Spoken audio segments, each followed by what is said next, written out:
Good afternoon, ladies, gentlemen, boys and girls. Assalamu alaikum wa rahmatullahi wa barakatuh. My name is Big Akar Ahmed and welcome to today's video. Today we're going to be going ahead and taking a look at a speech from Venezuela's 52nd president, Hugo Chavez. And Chavez is known as one of the greatest political leaders of our time. He's also known as one of the worst political leaders of our time, depending on the side that you take. He is known as one of the best because of his resilience and him standing up against the Western countries such as the United States of America, Israel, some of the European powers who are complete colonizers, people who run around the planet, cause terror, steal people's countries, put sanctions on countries, control global economy, global trade, and if you don't bend over backwards for them, they will make sure to destroy you.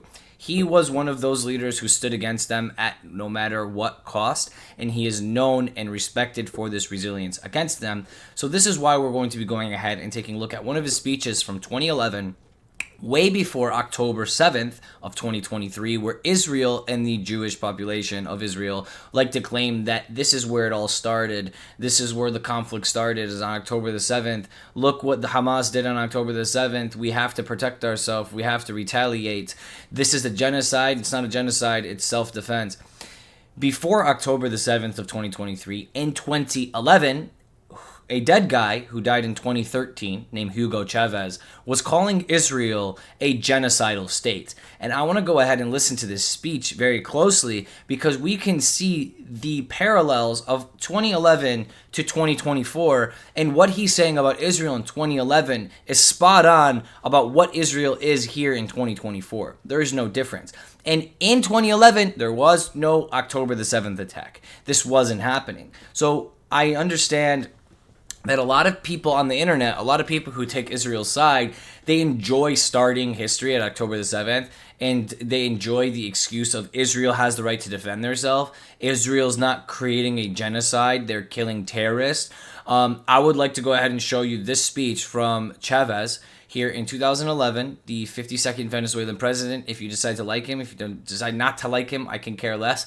But this guy was resilient on keeping his country protected and not being seized and taken by the United States of America, not being seized and taken by Israel, not being seized and taken and owned by the United States banks that are ran by Zionists. So this gentleman right here was very, very, very persistent on protecting his country from being colonized by the United States of America and Israel. So we are going to go ahead and hear what he has to say about the United States, about Israel, and about their genocidal actions all the way back in 2011. So without further ado, let's go ahead and jump into this. Contra un grupo de pacifistas, Already 10 seconds in. Ustedes no ven el imperio yanqui, ustedes no ven la masacre que el Estado genocida de Israel cometió contra un grupo de pacifistas que iban llevando una carga humanitaria al pueblo palestino que está en Gaza, rodeado por todos lados por Israel. No les permiten ni agua. So what is he saying here in 2011? That's 13 years before October the 7th of 2023. What does he say? The genocidal state of Israel. He calls it a genocidal state. And what does he say? They won't even let the pacifists, the people who aren't trying to fight, they're not trying to fight, they're just trying to get some water. They won't even let the water in. These people won't even let water into Gaza. They have it surrounded from all sides, and they won't even let water into Gaza. 2011, ladies and gentlemen. This might be before 2011, to be completely honest with you. This is just when it was uploaded. It was uploaded 13 years ago, so. Masacraron una gente ahí, ustedes lo vieron, ¿verdad? Bueno, vean ustedes Estados Unidos. Estados Unidos lo que dijo que está preocupado. Están preocupados. Imagínense, Alcalá, Dios nos libre, que eso hubiera ocurrido en aguas venezolanas. Ya estaríamos invadidos. Tengan la seguridad que ya nos hubieran invadido. Pero no, como es Israel, se le permite de todo. He said, imagine if this same exact thing was happening in the South American waters. The United States would have definitely invaded. They would have put their hands in it. They would have stopped it. But when Israel is completely stopping a whole population of people from getting water and genociding them and is a genocidal apartheid state, that's fine. The United States' hands are tied up in other issues. in 2011. They don't have time to deal with Israel. Let Israel continue to kill people and keep them from water. We don't have time. But what Chavez is saying is, well, if something was happening on the south side of the border in South America, they would make sure to take action. They would make sure to step in. But when Israel's doing it, they don't care. But when Cuba's doing it, they're ready to fight Cuba until the United States of America is gone. Entonces, ese es un ejemplo de doble moral. So it's an example of double standards. El gobierno de Obama condena el terrorismo, siempre y cuando no sea cometido por ellos mismos. Por ellos, Estados Unidos o sus aliados, Israel. He says they condemn terrorism unless the terrorism is done by themselves or their allies like Israel. When the terrorism is done by Israel and the terrorism is done by the United States, it's not terrorism. It's what we had to do. We had the right to defend ourselves. We have the right to attack these countries. We have the right to have nuclear weapons, but if Iran tries to build a nuclear weapon, we need to destroy them. If North Korea tries to build a nuclear weapon, we need to destroy them. Our enemies aren't allowed to have nuclear weapons, only we are. We're not the enemy. We're not the bad guy. We just have all the big weapons. We just want to colonize the whole world. We just want to own everything, but we're not the bad guys. We killed most of the people on the planet. We've colonized most of the world, but we're not the bad guys. Those guys trying to build weapons to defend themselves against us are the bad guys. That's the United States niche. And that's where Chavez is coming from here. He's trying to explain these hypocritical double standards and the way that the United States and Israel actually wreak havoc over the planet, and no one says anything about it. And then they go and point fingers at Chavez and go, he's a terrorist. Well, is Chavez committing a genocide? Is Chavez killed 1 million people in Iraq and destroyed half the Middle East? Is Chavez destroying South America with the United States? Is he putting sanctions on countries and not allowing them to do international trade? No. So unfortunately, when you look at what the United States of America and Israel are doing, and you compare them to who the United States and Israel call the terrorists, their track record is a joke. Like Hezbollah's track record compared to Israel when it comes to deaths and terrorist attacks is a joke. It's completely a joke. Nos acusa a nosotros, a mí me acusan de patrocinar el terrorismo. Son ellos los que patrocinan el terrorismo. Aprovecho para condenar de nuevo, desde el fondo de mi alma y de mis vísceras, al Estado de Israel. Maldito seas, Estado de Israel. Maldito seas, terroristas y asesinos.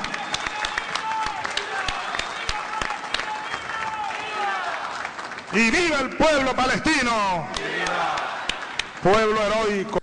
Ladies and gentlemen, look how old this is. This wasn't October the 7th of 2023. Look how old this is. The Venezuelan president, he was in power when Saddam was in power. They were opposing the United States when it came to these oil deals and things of this nature. When Chavez told the United States, I'm not selling my oil in US dollar, the United States implemented sanctions on Venezuela and completely eradicated their economy. Venezuela has the most inflated dollar on the whole entire planet. The bolivar is completely garbage, and it's because of the sanctions the United States implemented on the country.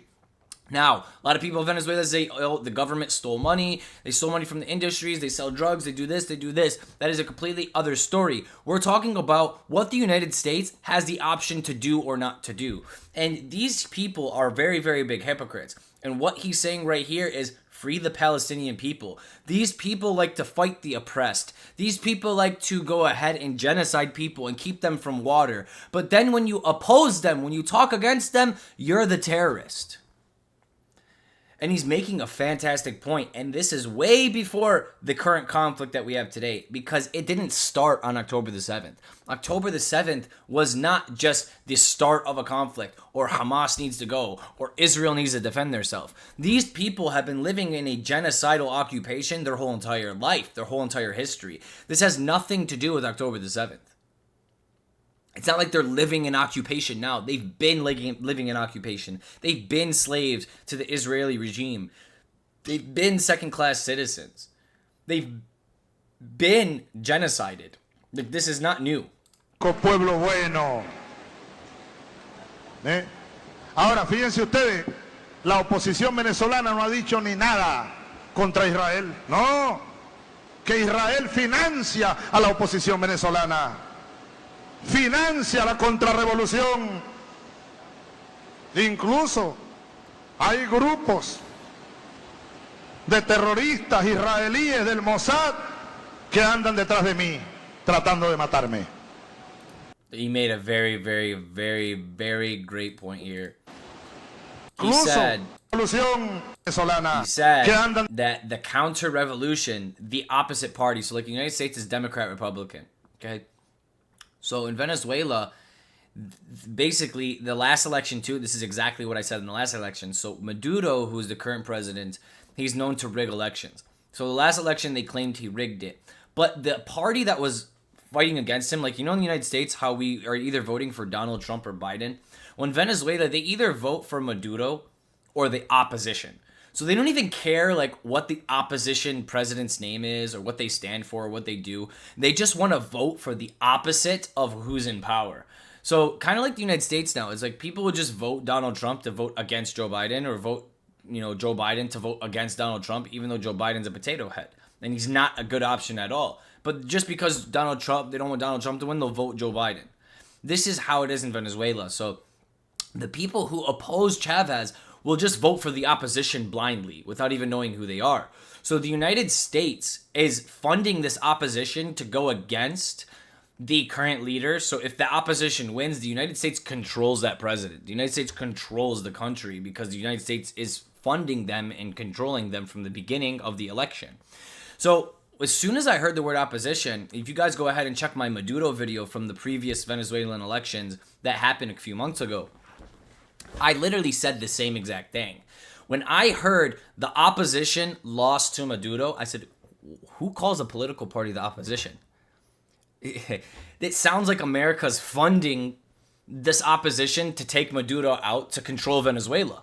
That's why they're called the opposition. It's like the only focus here is the vocabulary word of opposition, opposing Maduro. It doesn't have to do with having a good president or having someone who will lead your country well. It has to do with opposing Maduro. So once you kind of hear that and you see it, you understand that there is a plan behind it. There are people who are funded by the United States, by Israel, by these Western countries to take people like Chavez out, to take people like Maduro out, to take people like Saddam out, to take people who oppose the United States of America and don't allow them to infiltrate the Middle East, to go ahead and try and take these people out. Same thing with Hassan Nasrallah of Hezbollah and a lot of these names who are opposing the United States from colonizing and completely taking over South America or taking over the Middle East or taking over Asia or taking over these areas. They stop them. They are basically saw as freedom fighters for a lot of people of their country. They're not sought as a terrorist, but the United States, they're terrorists because they oppose the United States.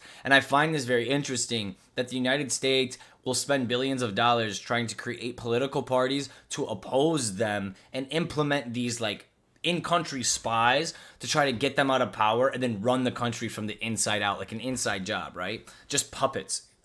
Detrás de mí, tratando de matarme. And he's telling you that the Israeli intelligence agency, the Mossad, they have people in Venezuela who are trying to kill him. He knows because he's trying to be assassinated, right? So this is very interesting that you see things like this and no one questions it. Oh, Israel, they're God's chosen people. They don't do anything wrong. But he's calling them a genocidal state in 2011. He's calling them terrorists long before October the 7th of 2023. Tratando de matarme. Esa es una de las amenazas que tenemos nosotros. Solo que los tenemos controlados. Sabemos dónde se mueven en las islas del Caribe. Tenemos muchos amigos en todas partes, pues.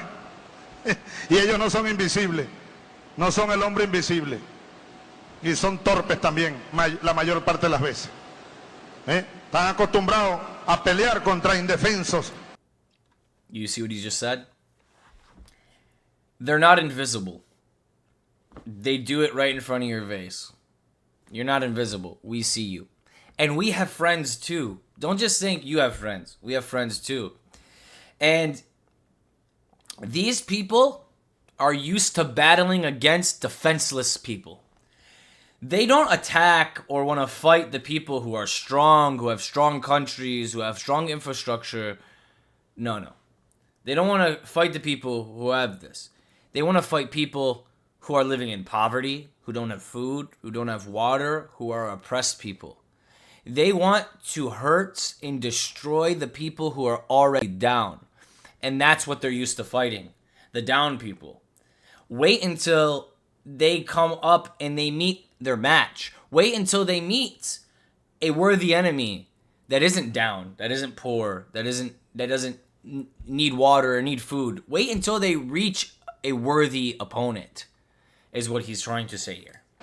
Como esta expedición humanitaria. A medianoche les cayeron en helicóptero, ráfagas de ametralladora, una gente que estaba durmiendo, seguramente la mayoría, en aguas internacionales. Es un crimen de guerra. ¿Dónde está la Corte Penal Internacional? ¿Dónde están las Naciones Unidas? 2011, he says they came down in their helicopters in the middle of the night and they killed these people. Where's the United Nations? Where's the international community? Where are they? What's the point of them? The same thing's happening today. Where's the United Nations? Where's the international community? Why isn't anyone doing anything about it? There's no difference from what this man is saying here in 2011, if not before 2011 when the speech was given, and today. So for all of the people, Jewish, non-Jewish, Christian, evangelicals, lovers of Israel, these are the chosen people. When you want to pretend like everything happened on October the 7th of 2023, then tell me why is the leader of Venezuela in 2011 completely talking against Israel, calling them a terrorist state, telling us that they're committing a genocide and saying that they are blocking water from going into Gaza and have Gaza surrounded from every single side. So it seems like they were doing this in 2011, not just today. And it seems like Hamas or no Hamas, or October the 7th or no October the 7th, this has been happening. This is a prominent thing that has been happening. That the Western countries like the United States and Israel decide to take whatever land they want and do whatever they want. And when someone doesn't like it, they call them terrorists and blow them up. So it's very interesting. ¿Dónde está la justicia en este mundo, por el amor de Dios? ¿Dónde está la justicia en este mundo? He's right. Where's the justice in this world? Where is the justice at all? Why, when someone stands against injustice, are they called the terrorist? That's what he wants to know. If I stand for justice and this guy stands for injustice, and the person who stands for injustice and is bombing everyone, destroying everyone, as long as he calls you a terrorist first, you're a terrorist. Not him. He's the good guy, and you're the terrorist. So he can take over the whole world, kill everyone, control everything, but you're still the terrorist, not him. And that is the idea, that is the blueprint that the United States of America and Israel has laid out. They think they can go to any country and say anything and do anything and impose their rules, their democracy, their way of thinking, their banking systems, their economic systems, their mindset, their everything on everyone else in the world. It's none of your business if women have rights or don't have rights in China. It's none of your business. It's none of your business what happens in Iran. It's none of your business what happens in Germany. It's your business what happens in the United States of America. And unfortunately, this country is falling apart. The amount of people who are arguing over egotistical, dumb things, the amount of people who are being brainwashed, focusing on the wrong things as our country falls apart economically, financially, and morally across the board. The country is falling apart. In front of our eyes, our president cannot formulate a full sentence. This is the country we live in, America the Great. And this is the country that is colonizing the whole world. This is a country that's blowing up all these other countries. And we sit by and argue with each other if a man should have a vagina or not, or a woman can have a penis or not. This is crazy that this is the stage that we're in the United States of America. There's no difference between this and the fall of the Roman Empire. There's no difference between the United States and the Roman Empire. They are the same people rebranded with a different name. They have the same exact customs, the same exact traditions. They have turned Christianity into a pagan Roman religion. And that is what we have been doing for the last 200 years in the United States, is colonizing, destroying, taking, and celebrating pagan festivals like Christmas, when we put offerings under a tree and we pray to a tree, or Easter, where we hide Easter eggs and paint them, or we do all of these different pagan festivals and things and ideas. So it's very, very sad that God has been stripped from us. Our prophets have been stripped from us. Christianity and Islam and Judaism has been stripped from us. And we are stuck with this brainwashing idea that the Western Roman powers have placed upon us. And we're under this siege for the whole entire world for the last 100, 200 years. And it's so sad that people are too stupid to see it. It's so sad that when men are living their life and risking their life like Chavez to stand against and make the world understand what America's doing, what Israel's doing, to show them what they're doing in firsthand because they're doing it in your face. No one listens. No one cares. No one wants to know. It's very, very, very sad. This interview here has 151,000 views. This interview needs 151 million views. People need to hear this message. The same way people hear over and over and over again, Hamas are terrorists, Hezbollah are terrorists, Iran are terrorists, October the 7th, October the 7th, October the 7th, October the 7th, October the 7th, October the 7th. The same way people are blasted with that, they need to hear the opposing side. They need to hear the other people's stance. If that is not just the Palestinian people, but that's the Venezuelan people, or that's the North Korean people, or that's China, or that's Russia, because other countries also have a say. Other people also have a say. Not the way that you live and the customs that you are adapted to is the right way, just because your country says it's the right way. So just know that. Thank you everyone for coming in today. God bless every single one of you. And I just wanted to showcase this speech here by Chavez, the 52nd president of Venezuela, who we lost in 2013. I just wanted to showcase this. If you like him, if you don't like him, if he's great, if he's not great, I can personally care less. That is your political take. That is your personal view on if you like this guy, you don't like this guy. If you're Venezuelan, you might have a more personal connection to it. But when it comes down to talking about specific things like this, like politics, where he's speaking about the United States and he's speaking about Israel, what Israel's doing to the Palestinian people in Gaza, what the United States does colonizing the earth, when he talks about this and he gives this speech, it is 100% true, and it's something that is 100% needed for all people to hear. So that's why I wanted to go ahead and share this today. And there is nothing that is more parallel to what is happening today than what he is saying here in 2011. So if you think history started on October the 7th, I'm sorry to inform you, it didn't. You have presidents like Chavez calling Israel a genocidal state and standing against the Mossad and standing against the United States back in 2011, back in 2000 when he took power in 1999. So don't think that this just started in the last 10 years or the last 2 years. This has been going on since Israel occupied Palestine and became a state in 1948. This has been going on before they occupied Palestine, before the Mossad was an intelligence agency and the Secret Service of Israel. The Mossad was a terrorist group in Palestine, killing Palestinians before Israel was even Israel yet. While Palestine was still Palestine under British occupation, the Mossad, two other groups, terrorist Zionist groups, were in Palestine making Jewish communities,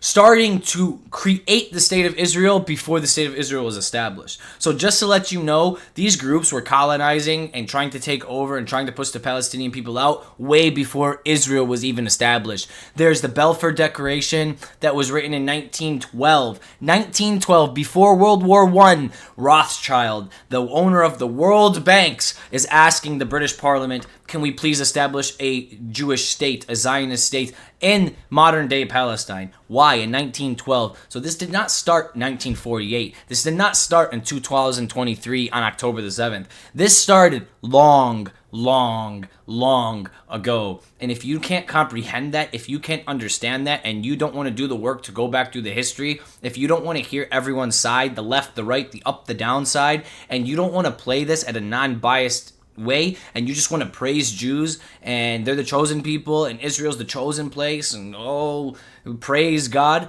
then go ahead, enjoy that and enjoy supporting genocide. God bless every single one of you, and until next time, free Palestine, free Lebanon, free the whole entire world from this occupation and mind control they're trying to put upon us. Thank you guys, and wa alaikum salam.